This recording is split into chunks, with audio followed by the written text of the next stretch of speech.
Today, don't tell Nvidia about this new GPU, another new graphics card that isn't AMD, Nvidia, or Intel, a massive leak on upcoming AMD and Nvidia GPUs, and Nvidia proves big performance is coming with the RTX 5000 series. Welcome everyone to Gamer Meld.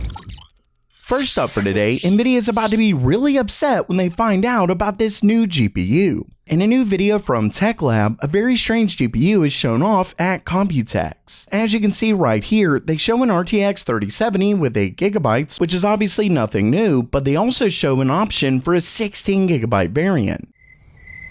Apparently there's a company called GXOR, not sure how to pronounce it, but this company is about to offer a 16GB 3070. Of course, we know Nvidia doesn't offer a 16GB variant, and normally we would assume this is an upcoming GPU, but this company isn't an official board partner of Nvidia, so it's likely a modded GPU. Believe it or not, multiple modders have already done this, with one actually including a switch that makes it go from 8GB to 16, so Nvidia is likely not going to be too happy with a card like this, but it'll definitely be interesting to see what kind of performance it can get in games. But first I need you to check the bow anchors, reload the deck gun, and join me on the bridge for your mission briefing, because it's your time to captain your own warship with today's sponsor, World of Warships, the free-to-play game that's on PC right now, and it puts you in command of the seas like never before. Choose between multiple ship classes from destroyers to submarines, even aircraft carriers, each with unique gameplay to fit your style. And with over 40 maps to choose from with dynamic weather and incredible water effects, you won't believe your eyes. Not only that, but World of Warships releases new content every month. With this month only, you can go to battle with Popeye the Sailor or Bluto, and you can get Popeye themed badges and more. Oh, and World of Warships is even on consoles. So don't wait, because when you sign up with my link in the description and use the code Popeye, you'll get 500 doubloons, 1.5 million credits, 10 days of premium account, and a choice of the ships Langley, Phoenix, Wyoming, or Clemson after 15 battles. Once again, that's code Popeye with the link in the description below.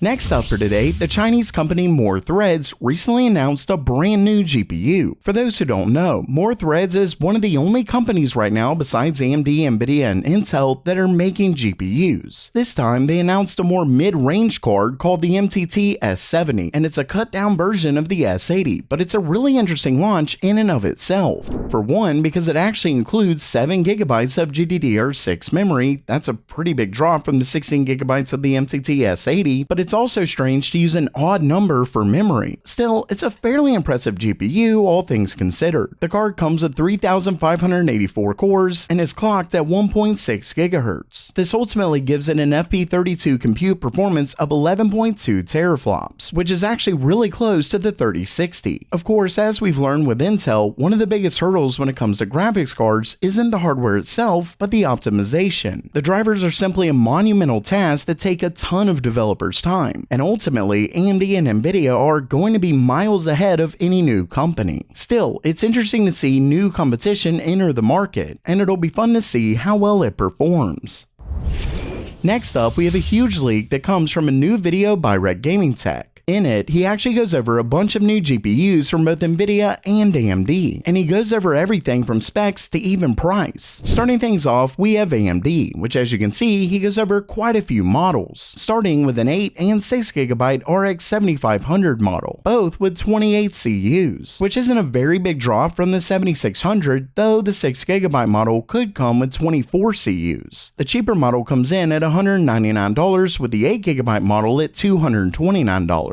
Next up, we have an RX 7600 XT, which allegedly comes with 40 CUs and 12GB of VRAM, though it may have as much as 16GB with fewer cores depending on its source. And of course, if it is 16GB, it's probably made to counter Nvidia's 16GB 4060 Ti. This one would come in at $399. Next, we have the RX 7700 non-XT model, which would have 48 CUs, 12GB of VRAM, and an MSRP of $479. Then there's the 7700 XT, which would get up to 54 CUs, once again 12GB of VRAM, and $529. Finally, we have the 7800 non-XT model, and this bad boy would get 60 CUs, a much nicer 16GB of VRAM, and come in at $579. At the end of the day, these are about what I would have expected, though 6GB of VRAM for the 7500 is a bit of a bummer. With that said, Red Gaming Tech mentioned that the prices and names are subject to change. And of course, we know that AMD changed the price of their RX 7600 at the last second, so that's obviously a possibility. But as of now, those look to be the prices. Finally, we have two new Nvidia GPUs here. Well, they're both the RTX 4050, but just like the 7500, one comes with 8GB of VRAM and one comes with 6. Both of those GPUs would come with 20 SMs. The 6GB model comes in at $199, with the 8GB model at $249. Either way, if this is right, it looks like both Nvidia and AMD are set to release more GPUs with even less than 8GB of VRAM.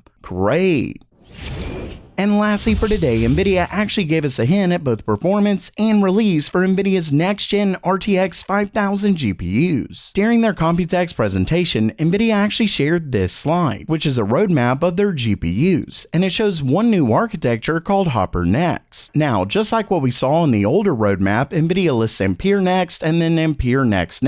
But obviously we know that Hopper came after Ampere, so these are merely placeholders until they decide to reveal the real architecture name. But essentially, leakers are claiming that Hopper Next is Blackwell, which is said to be the architecture used in Nvidia's RTX 5000 series. Of course, this is obviously referring to Nvidia's data center cards, so this graph isn't specifically for gaming, but it can at least give us an idea of what to expect. The big thing is that the graph is actually showing exponential growth. It goes from 1 to 10, but then 10 to 100 in the same distance, then 100 to 1000, and so on. So while the line may look linear, it certainly isn't. This is likely AI performance, but that's okay, because it should still mean that we can expect a pretty big leap in performance in their gaming cards as well, making that 2 times metric a very real possibility. And the best part is that Nvidia likely won't have anything to fake the performance this time around like they did with frame generation. Of course, we shall see, but they likely don't have many options left besides raw performance. Finally, as you can see, they show a 2024 launch date for the card, so we'll likely see a release in mid-2024